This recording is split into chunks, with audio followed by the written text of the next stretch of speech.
Hola, bienvenidas y bienvenidos a La Personería TV. Como se los prometimos desde el capítulo anterior y aprovechando la celebración del Bicentenario, en el programa de hoy continuaremos observando parte de la historia que vivió la población afrocolombiana por los años de la independencia y algunos de los hechos que han marcado su destino como colombianos. Bienvenidos.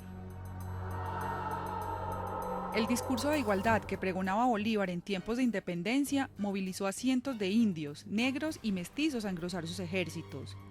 Los esclavos, cimarrones y extranjeros negros que formaron parte del ejército libertador creían en el discurso de igualdad y libertad que se pregonaba por aquellos tiempos de labios de los mismos próceres de nuestra independencia. Pero después de la autonomía que daba esta, fueron los mismos líderes revolucionarios los que se opusieron a la abolición de la esclavitud. El general Bolívar asumió la presidencia del país recién liberado, y a pesar de sus intenciones, muy poco pudo hacer en este tema. Pesaron más los intereses particulares de los grandes terratenientes del país, dueños de esclavos, que las mismas intenciones del libertador y las promesas hechas al pueblo colombiano. Para este momento, ya los principios de la revolución habían sido traicionados. Otro aspecto que es necesario resaltar es que en la historia de Colombia son muy pocos los renglones que se les dedican a los negros e indígenas que participaron en estas gestas. La historia no ha sido muy justa con ellos. Siempre escuchamos los nombres de los grandes ídolos criollos que la lideraron y sus pinturas son exhibidas en todos los salones oficiales del gobierno, pero de la otra cara poco se sabe. Las pocas historias que se conocen sobre combatientes afrodescendientes en las luchas de independencia son historias escondidas, que prevalecen a través del tiempo gracias a la persistencia de unos cuantos por conservarlas, pero que los relatos oficiales nunca cuentan, y es que pareciera que esta parte de la historia no le importara a muchos. Nosotros conocemos historias de algunos combatientes de la época, pero poco sabemos de su cultura, dónde provienen. Todos hemos oído hablar del almirante Padilla, pero muchos no sabíamos que el almirante Padilla era un hombre de raza negra. Eh, Hemos oído hablar de Biojó en Cartagena y de otros, pero generalmente esas historias son historias ocultas, que están muy lejos de la historia oficial, de la historia que se enseña a los pelados en primaria o en bachillerato. Porque además el sistema educativo nuestro al parecer está hecho para que se vean solamente los ideólogos, próceres y presidentes, pero ¿qué papel se le otorga al resto de colombianos de diferentes estratos sociales, razas y colores que participaron en la independencia y que casi nunca les otorgan grandezas y glorias?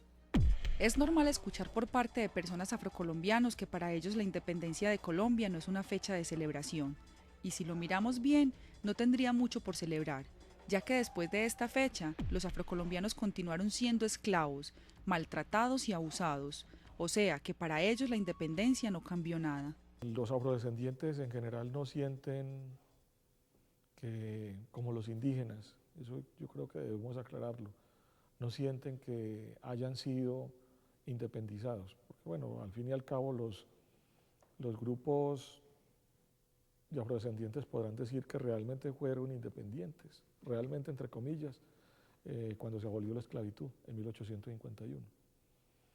Pero la exclusión los ha mantenido al margen de toda actividad cultural, política, económica en el país. Así que es completamente normal que afrodescendientes e indígenas no vean que viven en una nación que celebra 200 años de independencia, porque para ellos la independencia prácticamente no existe y no ha existido, a no ser que la Constitución del 91 haga valer eso, pero el resto no veríamos otra forma. Abolida la esclavitud en 1851, en Colombia los afrodescendientes continuarían siendo una población excluida en razón de que no van a ser un grupo humano reconocido por las clases gobernantes del país. Van a ser excluidos de derechos políticos, derecho a la educación, derecho a la libre circulación por todo el país, oportunidades de progreso, entre otros. Y eso va a ocurrir durante todo el siglo XIX, gran parte del XX. Que una independencia implica muchas cosas, implica no solamente la independencia política, sino la independencia económica, la independencia intelectual, la independencia científica Y en América Latina, la única independencia que puede cantar el hombre negro es la independencia musical. Es la única. La libertad no es que usted deja de ser esclavo, no, la libertad es que usted va a tener libertad para educarse, para vivir igual que yo, para lograr lo mismo que yo y en un momento dado para producir un mestizaje. Este concepto de libertad no era entendido así por la Colombia de esta época.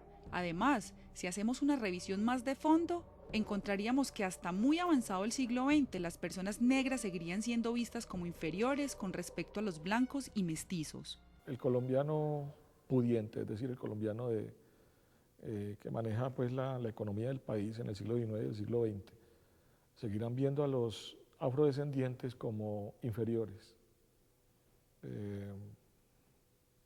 No alcanzan niveles de inteligencia superiores, son una raza degenerada, son biológicamente inferiores. Esa fue una herencia que nos dejaron los españoles, y mucho tiempo después de ser expulsados de tierras americanas, esas ideologías se siguieron conservando por parte de los colombianos blancos que se consideraban durante mucho tiempo superiores a los que tenían un color diferente. Nosotros sabemos y está demostrado que para los afrodescendientes, para muchos de ellos, la mayoría, como para la mayoría de los indígenas, los gobiernos colombianos, los distintos gobiernos, desde la abolición de la esclavitud y desde la independencia hasta hoy, han sido una continuidad de España, una continuidad del pensamiento español. Van a mantener las mismas estructuras sociales, la misma estructura económica. Lógicamente no vamos a estar gobernados por un rey como el rey de España, pero el presidente de turno será algo así como una especie de rey. No era solo la concepción de que la raza negra era inferior. Se publicaban estudios donde se trataba de demostrar que biológicamente las personas negras no contaban con la misma capacidad de los blancos, y en especial la raza árida europea, que se consideraba la raza más pura de todas y superior a las demás. Decir que son biológicamente inferiores quiere decir que no alcanzan a ser un humano completo. Es decir, son una especie de término medio entre los animales y los seres humanos. No es difícil hacer un rastreo en la producción científica y en la literatura colombiana de la primera mitad del siglo XX que se refería a este tipo de estudios. Yo podría citar fácilmente por ejemplo, algunos escritos y conferencias de Luis López de Mesa, uno de los intelectuales paisas más reconocidos en nuestro tiempo. Pues de hecho, tenemos un barrio aquí en Medellín que se llama así López de Mesa, y sigue siendo pues un apellido ilustre. No es raro encontrar en algunos de sus escritos cómo se previene a la gente, al paisa blanco, de la mezcla racial con el negro. Y las afirmaciones son muy directas. Son muy directas. El negro resiste, así lo escribe, la sangre del negro resiste en el trópico más que la sangre del blanco. Por lo que el mestizaje traerá consecuencias malas para el progreso del país. Esas malas consecuencias es que la mezcla del blanco y la mezcla del negro traerá, por supuesto, una raza degenerada que no soportará a las enfermedades del trópico, por ejemplo, y estos individuos no tendrán inteligencia superior, por lo que no llegarán a los niveles superiores de la inventiva europea, por lo que debemos evitar por sobre cualquier cosa el mestizaje con el negro, ¿cierto? Escribe López de Mesa. En el mismo tono, el expresidente Laureano Gómez se refería a los negros y los indios, describiéndolos como elementos salvajes y bárbaros. Por esos mismos años, el Senado colombiano legisló en contra de la población negra, supuestamente porque solo traerían atraso y consecuencias negativas para el país. También para la década del 20 en Colombia tenemos legislación del Senado colombiano en donde prohíbe la entrada de hombres y mujeres de raza negra al país, porque eso solamente puede traer consecuencias malas para el progreso del país.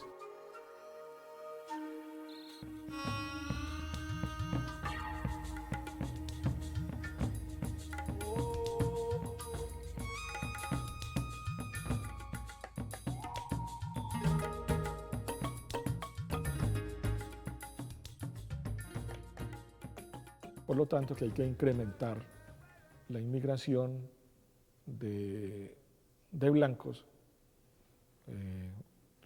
Ojalá que los blancos procedan de Europa para que la población colombiana sea blanca y pueda ser una población inteligente, bella, y que no llegue pues a la fealdad, a la degeneración, tanto física como mental, que tienen los negros, los indios y los descendientes de indios y negros. Es el tono en el que se escribe en la primera mitad del siglo XX. Estas expresiones de racismo por parte de las clases intelectuales y dirigentes del país muestran en parte el por qué no se escribe de la misma manera cuando se habla de un hombre blanco o de uno negro.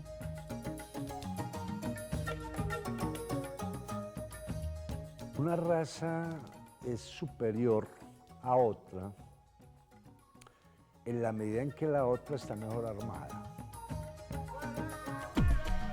En Colombia, parte de ese racismo y parte de esa exclusión del hombre negro se debió a que el blanco era el que tenía los derechos. Entonces la gente trató de blanquearse lo más posible para, en ese blanqueamiento, señalar al otro, para indicar que él se había vuelto blanco y usted todavía no, usted todavía está afuera. Y empieza un autoodio muy grande, ¿cierto? Donde yo me niego a mí mismo que tengo una parte negra cuando aparece el hombre negro. Entonces lo someto, lo castigo, lo excluyo, lo separo.